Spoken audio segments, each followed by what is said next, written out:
नमस्ते दोस्तों, मैं हूं आपकी दोस्त रुचि और आज आपके लिए लेकर आई हूं मालती जोशी जी की बहुत ही सुंदर कहानी। शीर्षक है वो तेरा घर ये मेरा घर।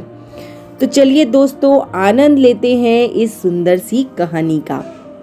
आज खाने की मेज पर अरसे बाद पिंकी चहक रही थी। पीएमटी की परीक्षा बहुत अच्छे से संपन्न हो जाने से वातावरण हल्का हो गया था। इतने दिनों तक एक तनाव सा व्याप्त था, घर पर भी और बच्चों के मन पर भी। प्रसन्ना का सेकेंड सेमेस्टर परसों ही समाप्त हुआ है। आज पिंकी भी फ्री हो गई थी। अब रिजल्ट की चिंता कुछ दिनों के लिए मुलतवी रखकर आजादी का जश्न मनाया जा सकता था। खाने की मेज पर उसी की प्लानिंग चल रही थी। तरह तरह के सुझाव और तरह तरह की फरमाइशें। मिस्टर प्रसाद ने बच्चों के उत्साह पर ब्रेक लगाते हुए कहा, तुम लोग शायद भूल रहे हो कि पापा के ऑफिस में समर वेकेशन जैसी कोई चीज नहीं होती, तो आप आराम से घर पे बैठे रहिए। बच्चों की माँ ने तुनक कर कहा, लेकिन मैं 10-15 दिनों के लिए कहीं जरूर जाऊंगी। आपको तो दफ्तर के सिवा कुछ सूझता ही नहीं। इन दोनों की टेंशन मैंने अकेले झेली है। I need a change. मैं सोच रहा था, मिस्टर प्रसाद ने झिझकते हुए कहा और चुप हो गए। क्या सोच रहे थे आप? अब कह भी डालिए। यही कि इस शनिवार इतवार सागर जाकर बाबूजी को लिवा लाता हूँ। ओ नो, बच्चों ने कोरस में कहा। तो माँ ने उन्हें आंखों से डपट दिया और बोली, इतनी जल्दी? जल्दी कहाँ, उन्हें गए 2 महीने से ऊपर हो गए। इतने दिन वे बेटी के यहाँ कभी रहे हैं क्या? क्या पापा, आप भी बेटा बेटी करने लगे? ये सब फिजूल की बातें हैं। अपने लिए होंगी, पर बाबूजी तो पुराने ढर्रे के व्यक्ति हैं, उनके लिए ये बातें बहुत महत्व रखती हैं। अब इस उम्र में ये आशा करना कि वो अपनी सोच बदल लेंगे बेकार है। ये तो ठीक है कि माया की स्वतंत्र गृहस्थी है, इसलिए वो 2 महीने वहाँ टिक भी गए। छाया के यहाँ तो उसके सास ससुर जेठ देवरों के बीच 2 दिन भी नहीं रह पाते। बच्चों ने फिर बहस नहीं की, चुपचाप खाकर उठ गए। पत्नी ने टेबल समेटते हुए पूछा, सुनिए, क्या इसी हफ्ते जाना बहुत जरूरी है? वे प्रश्नवाचक नजरों से पत्नी को देखते रहे। नहीं, मैं सोच रही थी बच्चे थोड़ा रिलैक्स कर लेते, अभी अभी तो बेचारे फ्री हुए हैं। बच्चों को रिलैक्स होने के लिए कौन मना करता है?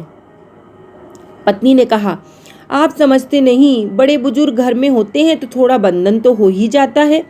बच्चों के हंसने बोलने पर, खाने पीने पर बंदिश लग जाती है। तो तुम चाहती हो बाबूजी को वहीं रहने दूं? उनका स्वर थोड़ा कठिन क्रोध में आ गया। पत्नी ने नरमाई से कहा, नहीं नहीं, मेरा मतलब था 8-10 दिन और सही, फिर तो हम ही को झेलना कहें या भुगतना कहें, वो तय नहीं कर पा रही थी। पति की नाराजगी के डर से उन्होंने उस वाक्य को अधूरा ही छोड़ दिया। कई बार अनकहे शब्द भी बहुत कुछ कह जाते हैं। मिस्टर प्रसाद भी उन अनकहे शब्दों को भली बात ही पड़ गए। उनके अंदर खीज हो आई। अपने आप को वो पहली बार इतना निरुपाय अनुभव कर रहे थे। कितनी हसरत से, कितनी उमंग से वो बाबूजी को यहाँ लाए थे। यूँ तो माँ की मृत्यु के बाद ही उन्हें लाने का मन था, पर साल भर तक बाबूजी यहाँ से हिलने के लिए राजी नहीं हुए। प्रसाद को ही दौड़ दौड़ कर वहाँ जाना पड़ता था बाबूजी की खोज खबर लेने। हर बार बाबूजी पहले से ज्यादा थके हुए टूटे नजर आते थे। यह स्वाभाविक भी था। 40-45 साल का साथ एकाएक छूट गया तो आदमी टूट ही जाएगा ना। फिर बाबूजी के मित्र भी कहने लगे, बेटा अपने पिता को अपने पास ही रखो, बुढ़ापे का शरीर है, देखभाल की जरूरत पड़ती है। माँ की वर्सी के बाद बाबूजी की एक नहीं सुनी गई। जिद करके वो लोग उन्हें अपने साथ भोपाल ले आए। बेटे के साथ बहू और बच्चों ने भी बहुत मनुहार की थी, तभी वे राजी हुए थे। पर बहुत जल्दी ही एहसास होने लगा कि स्वागत का यह भाव धीरे धीरे तिरोहित होने लगा है। यूँ तो बाबूजी बहुत शांति प्रकृति के थे, उनकी ज़रूरतें भी बहुत थोड़ी सी थी। इधर उधर दखल अंदाजी करने की आदत भी नहीं थी उनमें। फिर भी वे हाड़मास के जीव तो हैं। घर में उनकी उपस्थिति महसूस की जा सकती थी। सबसे बड़ी समस्या थी सोने की। इससे पहले बाबूजी जब भी आए, माँ साथ में होती थी। वे दोनों एक दूसरे का ख्याल रख लेते थे। 8-10 दिन की बात होती तो कुछ न कुछ व्यवस्था हो जाती थी। थोड़ी सी असुविधा तब नहीं अखरती थी। बच्चे छोटे थे, दादा दादी के साथ खुशी से एडजस्ट हो जाते थे, बल्कि तब तो होड़ लग जाती थी कि कौन किसके पास सोएगा। पर अब स्थितियां बदल गई हैं, बच्चे बड़े हो गए हैं, दोनों के पास अपने स्वतंत्र कमरे थे। तीसरा प्रसाद दंपति का था। कुछ दिन पिंकी माँ के पास सोई और प्रसाद जी पिता के पास कमरे में सोए। पर यह व्यवस्था स्थायी तो नहीं रह जा सकती। तो जवान होती बिटिया के कमरे में भी बाबूजी का सोना अच्छा नहीं लगता। फिर उन्हें प्रसन्ना के कमरे में सुलाया गया। वहाँ भी घोर असुविधा थी। उसे देर रात तक जागकर पढ़ने की आदत थी। उसका स्टीरियो भी हरदम बजता रहता। दीवार पर कई ऐसे पोस्टर थे जिन्हें बाबूजी की नज़रों से बचाना जरूरी था। अंततः बाबूजी की व्यवस्था हाल में कर दी गई। 3 बेडरूम वाले घर में भी बाबूजी के लिए निरापद बस यही स्थान था। वे दीवान पर आराम से सो जाते थे, पर उनके साथ उनका पानी, दवाइयाँ, टोपी, मफलर, टॉर्च, जूते, चश्मा सभी रखे रहते थे। सुबह नौकर के आने तक बाहर का कमरा बाहर वालों के बैठने योग्य नहीं रहता था। सबसे बड़ी समस्या थी टॉयलेट की। बुढ़ापे के कारण रात में कई बार उठना पड़ता था उन्हें, सो पप्पू के कमरे का ही आश्रय लेना पड़ता था। सुबह उन्हें जल्दी उठने की आदत थी। रात भर जागा हुआ प्रसन्ना सुबह सुबह उनके मुख धोने की आदत से ही झुकता था। यह स्थिति आई कि बाबूजी बच्चों के लिए अझेल हो गए। ये अझेल शब्द भी बच्चों का ही गढ़ा हुआ था, जो प्रसाद जी को बहुत चुभा। फिर उन्होंने छोटी बहन को चुपचाप पत्र लिखा कि कुछ दिनों के लिए बाबूजी को ले जाए। बच्चों की परीक्षा के बाद उन्हें खुद लिवा ले जाएंगे। अब परीक्षाएं समाप्त हो गईं, पर लगता है घर अभी मानसिक रूप से बाबूजी के पुनर्आगमन के लिए तैयार नहीं। मिसेस प्रसाद देर रात तक टीवी देखती थी, सुबह देर से उठती थी, 12 बजे तक नहाती नहीं थी। हफ्ते में 2 दिन उनकी मालिश वाली आती थी, हर 15वें दिन मेहंदी वाली आती, हर तीसरे दिन उनकी किटी पार्टी होती थी। बाबूजी के रहते ये सारे काम सहजता से नहीं हो पाते थे। पिंकी को सहेलियों के साथ घूमने का शौक था। हर तीसरे दिन वो पिक्चर जाती थी। प्रसन्ना का तो कोई टाइम टेबल ही नहीं था। दोस्तों का जमघट हमेशा उसे घेरे रहता था। बाबूजी के रहते ये गतिविधियां भी थोड़ी धीमी हो जाती थी। फिर सारे परिवार को बाहर खाने का शौक था। बाबूजी के साथ नहीं जाते थे, उनके लिए घर का पूरा इंतजाम करके जाना पड़ता था। बाहर जाने का सारा मजा ही किरकिरा हो जाता। प्रसाद जी घर वालों को ना समझते थे ऐसा नहीं था, पर उस कारण बाबूजी को हमेशा के लिए भी छोड़ा नहीं जा सकता था। पत्नी सास बहू का सीरियल देखने में व्यस्त थी। मौके का फायदा उठाकर उन्होंने माया को फोन लगाया। वे हर 10-15 दिन बाद फोन करके बाबूजी की कुशल क्षेम पूछ लेते थे, पर उन्होंने बाबूजी से बात कभी नहीं की। उन्हें डर लगता था कि उन्हें कहीं आने की जिद पकड़ ली तो वो मना नहीं कर पाएंगे। फोन माया के पति सुरेश ने उठाया। कुशल क्षेम के बाद प्रसाद जी ने कहा, मैं अगले रविवार आ रहा हूँ, बाबूजी से कहिए तैयार रहें। भाई साहब, आपको माया ने नहीं बताया क्या? बाबूजी तो कब के चले गए। चले गए? कहाँ? उन्हें लगा कि आवाज़ कुछ ज़्यादा ही ऊंची हो गई। उन्होंने चोर नज़रों से पत्नी की ओर देखा। वो सीरियल में खोई थी। उन्होंने अपनी आवाज़ तथा शक्ति धीमी करते हुए कहा, कहाँ चले गए? अपने घर, जौरा। मैं खुद ही तो छोड़ आया था। हाँ, शायद बाबूजी ने मना किया था, इसलिए माया ने आपको बताया नहीं होगा। कुछ देर के लिए तो वो स्तब्ध रह गए। आप ज़्यादा परेशान ना हो भाई साहब, ये पुराने लोग हैं ना, दूसरी जगह एडजस्ट नहीं हो पाते। उन्हें अपना घर ही अच्छा लगता है। उस रात वे जरा भी सो नहीं सके। पता नहीं कैसे कैसे विचार आ रहे थे। मुश्किल तो यही थी कि अपनी परेशानी पत्नी के साथ भी शेयर नहीं कर सकते थे। वो फौरन कह देती, हमने तो 6 महीने झेल भी लिया, पर आपकी बहन तो जरा भी नहीं संभाल सकी, जरा देर में उगता गई। दूसरे दिन उन्होंने माया को दफ्तर में ही फोन लगाया। जानते थे उस समय सुरेश भी घर पर नहीं होगा। उनके उलझनों के उत्तर में माया ने कहा, भाई साहब, आप कुछ मेरी मजबूरी का भी तो अंदाजा लगाइए। वे तो 8वें दिन से ही जाने की रट लगा कर बैठे थे। बड़ी मुश्किल से मैंने 15 दिन तक रोका, फिर तो वे अकेले ही चल पड़े। बोले, कौन सा दूर है भोपाल, यहाँ से बस में बिठा दो, वहाँ फ़ोन कर दो, कोई ना कोई उतार लेगा। मैंने बहुत मना किया, पर जब बिल्कुल जिद पर आ गए तो असली बात उन्हें बतानी ही पड़ी। क्या?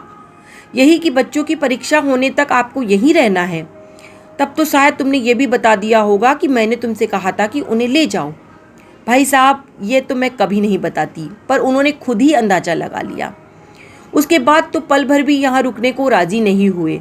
बोले, ईश्वर की कृपा से अभी मेरा घर सलामत है, मुझे वहीं पहुँचा दो। फिर ये खुद जाकर छोड़ आए थे, ज़रूरी व्यवस्थाएं भी कराए थे। इसके बाद कहने को कुछ था ही नहीं। उन्होंने चुपचाप रिसीवर रख दिया और उस घड़ी को कोसते रहे जब उन्होंने बाबूजी को माया के साथ भेजा था। पूरे हफ्ते वे गुमसुम रहे। फिर एक शाम मालवा एक्सप्रेस से चल पड़े। मुंह अंधेरे मुरैना पहुंचे। वहीं से जो पहली बस मिली उससे जौरा के लिए चल पड़े। उन्होंने सोचा था कि इतनी सुबह घर खुलवाने की दिक्कत होगी। भूल ही गए थे कि गांव कस्बों के लोग सुबह जल्दी उठ जाते हैं। घर पहुंचकर देखा सामने वाले आंगन में चारपाइयां बिछी हुई थी और बाबूजी की मित्र मंडली चर्चा में मशगूल थी। उन्होंने जाते ही सबके पांव छुए, आशीर्वाद पाया। फिर वे सब उठ खड़े हुए। पंडित जी, अब आप बेटे की खातिर कीजिए, हम लोग चलते हैं। अरे आप लोग बैठिए ना, मैं क्या कोई मेहमान हूँ? ये तो मेरा घर है, आप लोग इत्मीनान से बैठे। इस आग्रह में शिष्टाचार तो खैर था ही, एक उद्देश्य यह भी था कि उतनी देर तक बाबूजी के सामने अकेले पड़ने से मैं बचा रहूँगा। पर बाबूजी के दोस्त रुके नहीं। उन्हें विदा करके बाप बेटे दोनों भीतर आ गए। बाबूजी ने कहा, तुम हाथ मुंह धो लो, तब मैं चाय बनाता हूँ। बाथरूम का दरवाजा खोलकर देखा तो चकित रह गया। बाबूजी, ये कम्बोर्ड कब लगवाया? अभी अभी तो लगवाया है, सोचा तुम लोग आते हो तो तुम्हें परेशानी होती होगी, मुझे भी बुढ़ापे में आरामदायक लगता है। वो पुराने घर में एक नया बाथरूम टाट में रेशम के पैवन सा लग रहा था। फ्रेश होकर बाहर आया तो चौके में से एक छोटी सी मेज पर चाय लगी गई, साथ में बिस्किट भी थे। ये मेज भी नई लग रही है।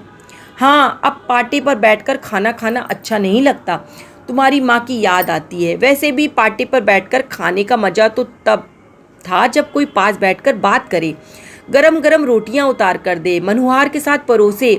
जब अपने से खाना लेकर खाना हो तो मेज ही ठीक है। प्रसाद जी समझ गए कि बाबूजी की इस तरह से यही रहने का मन बना चुके हैं। वे पहले की अपेक्षा चुस्त दुरुस्त भी लग रहे हैं। शायद माँ की आकस्मिक मृत्यु के दुख से वो उबर चुके हैं। अपने मन की बात कहने के लिए वे उपयुक्त शब्द खोज रहे थे, तभी कृष्णा ने आकर उनके पैर छुए। कैसे हो कृष्णा? बस बाबूजी की कृपा है, उसने गदगद भाव से कहा। बाबूजी की कृपा का बखान फिर कर लेना, पहले जाकर भैया के लिए कुछ नाश्ता लेकर आ, बाबूजी ने कहा और जेब से पैसे निकालकर उसे कुछ समझाने लगे। प्रसाद जी ने कहना चाहा कि बाबूजी, आजकल मैं यह सब नहीं खाता हूँ। उन्होंने खुद उठाकर कृष्णा को पैसे देने चाहे पर हिम्मत ही नहीं पड़ी। उन्होंने अनुभव किया कि बाबूजी अपने पुराने फॉर्म में लौट आए हैं। यह भी है कि यह बाबूजी का घर है, यहाँ उनका आदेश चलता है।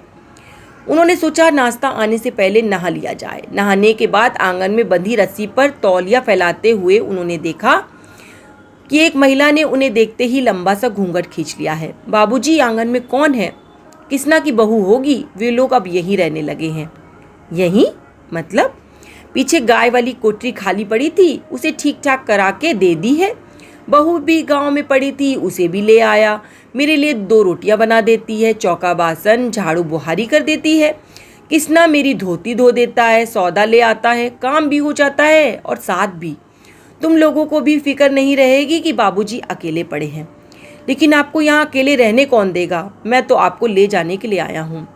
मुझे लाने ले जाने की ज़रूरत नहीं बेटा, मेरी जब मर्जी होगी मैं चला आऊँगा, पर जब तक मेरे हाथ पांव चल रहे हैं मुझे यहीं रहने दो।